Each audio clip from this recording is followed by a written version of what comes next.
Today I'm talking to John Ritchie, Chief Executive of Ellipse. So John, how did you come to be involved with Winston's Wish? Catherine, it was back in 1999. I was working for Swiss Life UK. In fact, I just joined them, and at the time they were the leading life insurer in the entire group employee benefits market. We were looking to refresh the offer, particularly finding something that was a really useful service for employees, families, and for the corporate sponsor at the time of claim, whether that was long-term disability, critical illness, or a death claim under a life insurance policy. Now, I was talking to a guy called Angus Cater. Angus founded and runs School Fees Trust, and he pushed across the table a leaflet about Winston's Wish. Now, I then had a look at it and thought, this is really interesting. This could be just what I'm looking for as a life insurer. So I went down to Gloucestershire Royal, met Julie Stokes, who was the founder, of course. And at that time, she only had a couple of people with her. And it was a very small organisation. So there we were, 2 million people to be insured. And this, what we thought was a perfect complementary fit to what we did, but it wasn't going to be big enough. So we had to think about how do we enable Winston's to grow, to give a reliable, repeatable service to the number of claimants I'd have coming from 2 million people insured.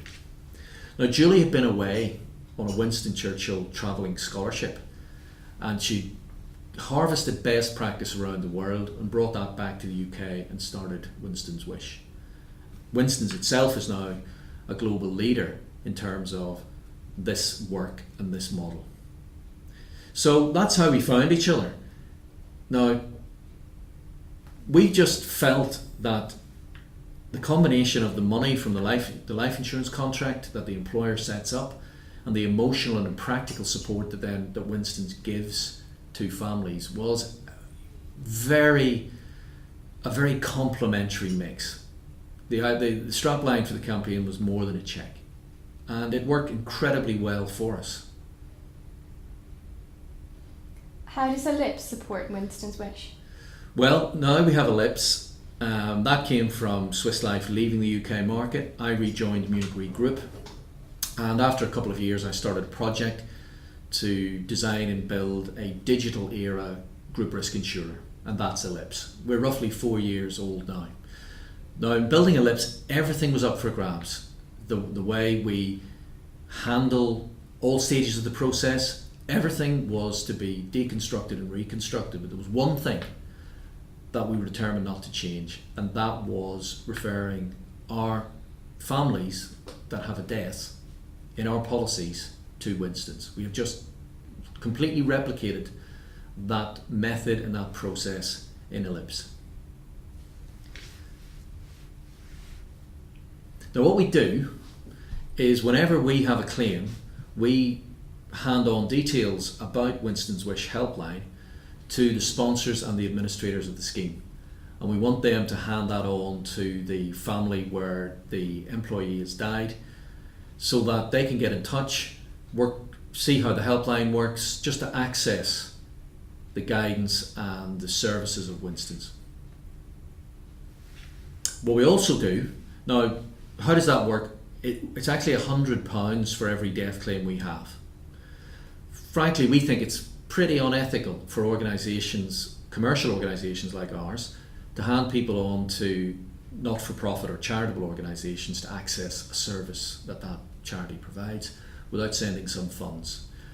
At the same time, we are the named sponsor of the suicide and murder work that Winston's does, largely because I think my experience in partnership with Winston's and also as a trustee at Winston's Wish for 4 or 5 years, I feel that is where the expert, clinically based model of Winston's can make the most difference. In fact, it's absolutely essential, particularly where there's a loss or bereavement by suicide.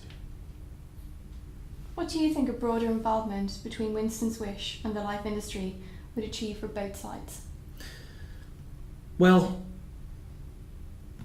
and this is going to sound a bit disloyal to my industry and to my peers who are leaders in this industry, but life insurance has a long-standing generic brand problem.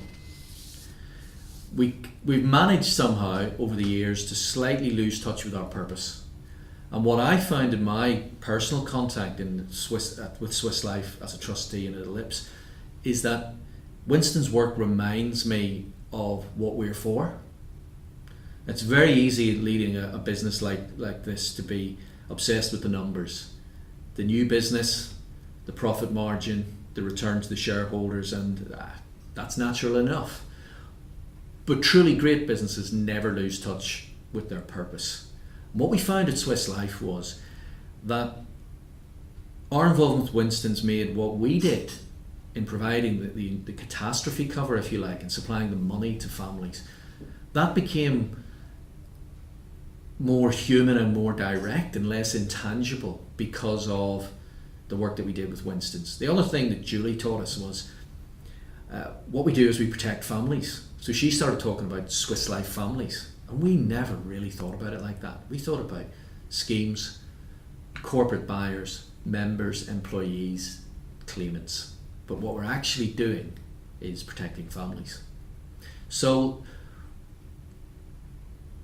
I suppose the idea is, why can't Winston's be the favoured cause, the favoured charity of the whole life industry?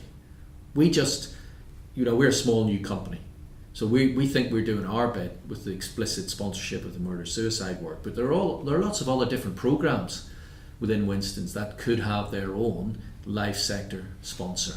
And why can't we mobilise people who advise in the sector, people who work in the insurance companies, to be aligned and fundraisers for the cause? But mind you, I've always thought of it as the cause.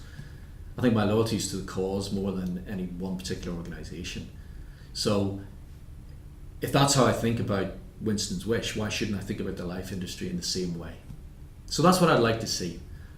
What about Ellipse supports suicide murder work? Aviva could be the named sponsor of the teenage programs. There are lots and lots of, and a head office of a life company could perhaps help set up a regional offshoot of Winston's in the area where their head office is. Aviva in Norwich, the Co-op in Manchester. So that's the idea. Winston's should be the favoured cause and charity of the life sector. Thank you, John.